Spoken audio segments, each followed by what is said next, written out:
It's time for Media Meltdowns, starting with sacked MSNBC host Joy Reid, who is always so calm, eloquent and respectful while speaking about the president or the vice president. Start by saying, J.D. Vance, since you're paying attention to me, you. Oh. And I say that on behalf of every Black woman who heard you call Kamala Debbie Harris the trash. And she continues, so could it get any worse? You forever. There's nothing you could ever say that I would take as advice, friendly or otherwise. I don't need advice from you. You need to learn how to be a decent human being, and you need to apologize to Kamala Harris for what you said. So let's start with that. What's with the finger pointing? Also, she adds the word F you forever, like a teenager would, which brings me to our next meltdown, featuring another Democrat big star, Jasmine Crockett, who has graced the airwaves of MSNBC with this reasonable and charming message.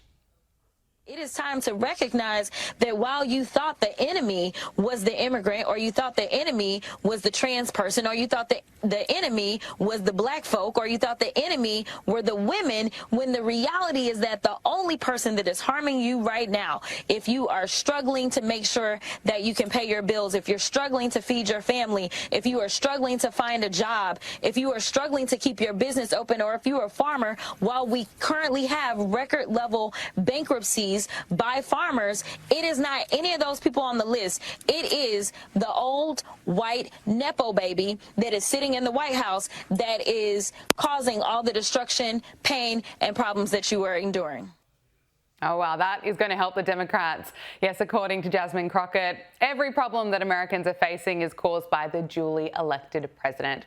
Also this week, The View's Joy Behar is pushing a conspiracy theory that National Guard troops are going to stop the next election. There is crime in American cities, but the way to deal with it is get the funding that you need for police, get the training that you need, and work with local officials. This is a pretext to stop the next election. Oh, is it? Any pushback or clarification for that kind of claim?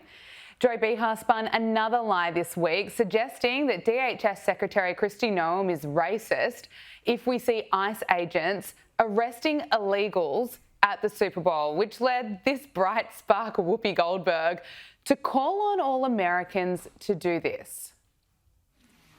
Everybody, get a little cocoa butter, sit in the sun. That's the first thing. and this is the only time you can probably ever do this, give yourself a Latin accent. You know, Whoopi, that is such a good idea.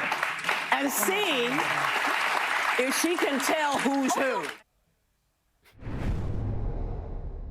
Joining us now is CJ Pearson, RNC Youth Advisory Council co-chair. CJ, there is so much to unpack with just so many meltdowns.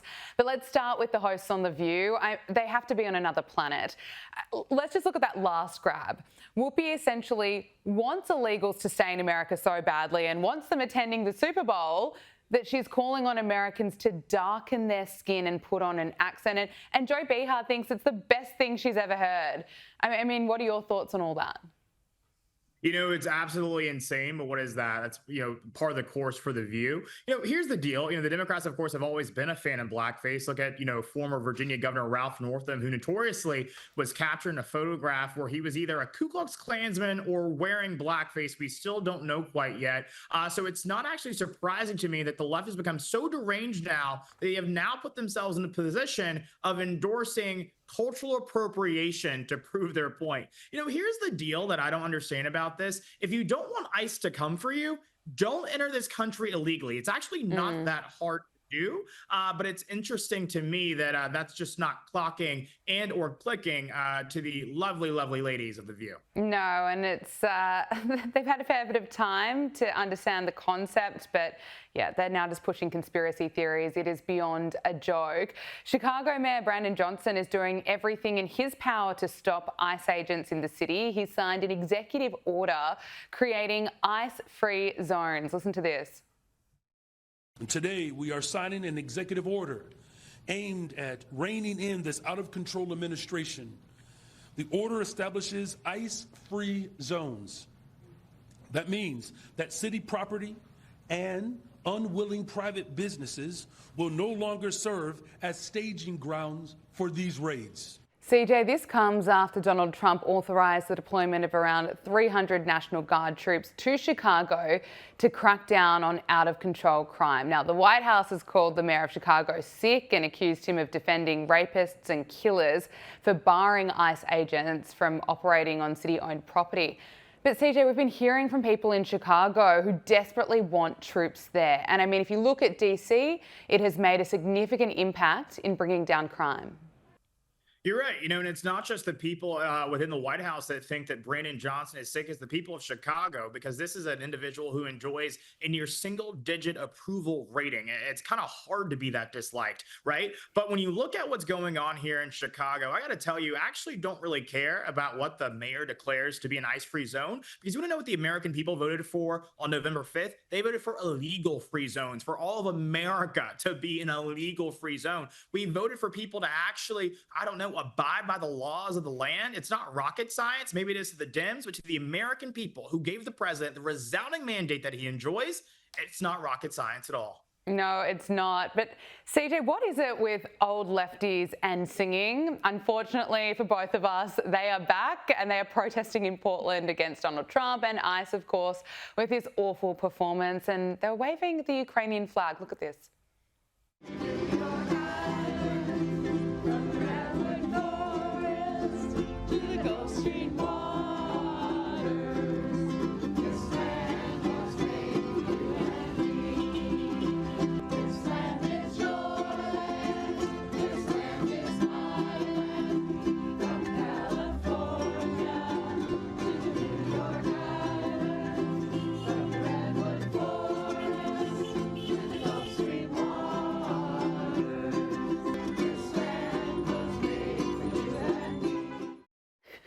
I mean, it's so painful, but we keep seeing these types of people just pop up protesting against Donald Trump. They've got their No King sign. They've got a Ukrainian flag. It's ridiculous. It's absolutely ridiculous. For a long time, these folks would have called the Republican Party the party of old white guys. But I don't know if you just watched the same video that I just watched, but it seems like the roles are reversed a lot here, right? Young people are fleeing the left. They're coming over to the Republican Party. Young Black Americans are coming over to the Republican Party. It seems as if the only people that are coming out for the Democrats these days are old white people trying to relive their hippie days and participate in these ridiculous protests. And so I got to say, when it comes to the party of diversity, true diversity, but diversity not just for the sake of having it, but because, these people actually are free thinkers. We have diversity of thought on this side of the aisle as well. That has quickly become the Republican Party, and I think for good reason. People are waking up, whether you're Black, brown, white, gay, straight, it doesn't matter. People realize that this has become, the Republican Party has become the party of common sense. The left has lost it, lost the plot. It's exactly why people are, again, as I said, fleeing them every single day. The president blasted the Democrats today at the White House, comparing the party to Somalia. And look, he makes an interesting point that the Democrats are essentially leaderless, I should say, and the party's become a joke. And right now, pressure is mounting on Virginia Democratic Attorney General nominee Jay Jones to drop out of the race after leaked text messages show that he openly talked about violence directed toward former Virginia House Speaker Todd Gilbert. He also allegedly has previously suggested that more police officers should be killed, and if they were, that would mean that they would shoot fewer people. I mean, it's just disgusting reading this kind of text messages. Jay Jones has said, "I'm embarrassed, I'm ashamed, and I'm sorry." But CJ, Democrats are not really calling on him to drop out. Republicans certainly are. And as we know, political violence is not a joke.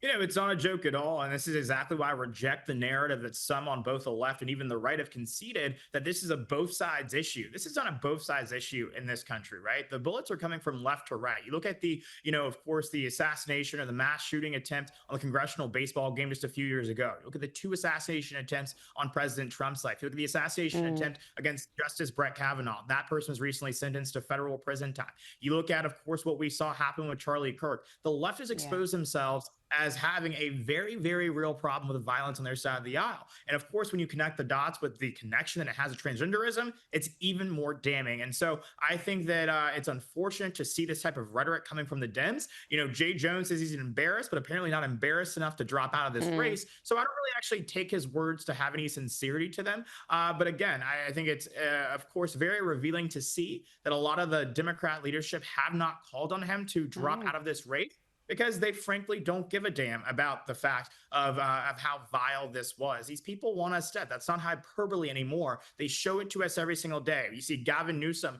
just a few days ago tweeting at Stephen Miller, calling him a fascist, the same very thing that was on the bullet that was, shot at Charlie Kirk. And so it's disgusting, but these people have showed us who they are. We got to believe them. 100%, and they keep showing us who they are, and I think those Democrats that are staying silent, well, their silence says a lot. I want to ask you about another big story this week. It's been revealed that former special counsel Jack Smith was allegedly tracking the private communications and phone calls of nearly a dozen Republican senators as part of his investigation into the January 6th Capitol riots. So this shows that Biden's FBI was essentially spying on Republican senators during its Arctic frost investigation.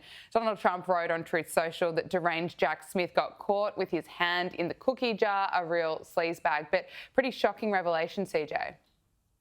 Shocking revelation, but again, part of the course for the Biden White House. These are people who abuse power every single day as if it was their actual job to do.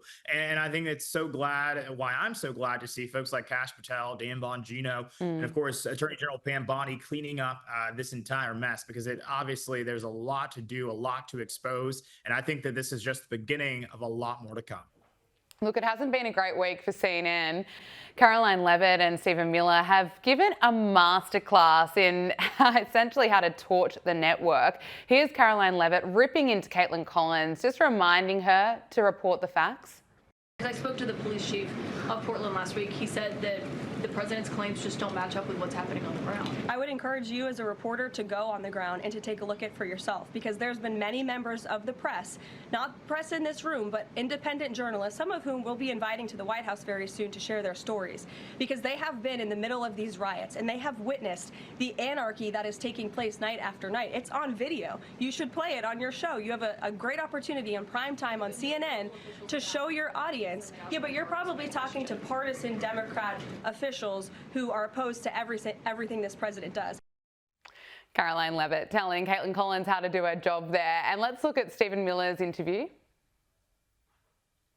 Is it the case that, as Pritzker frames it, you are profiling brown people, that this immigration crackdown is designed to go after people of color? It's such a, oh, what a dumb question. The illegal aliens who are here are taking jobs away from blacks. They're taking jobs away from whites. They're taking jobs away from Latinos. They're taking their health benefits away. They're taking their school slots away. And of course, in many cases, they're committing heinous crimes. We cannot have a system of law in this country that privileges illegal aliens over American citizens. And that's what they're doing.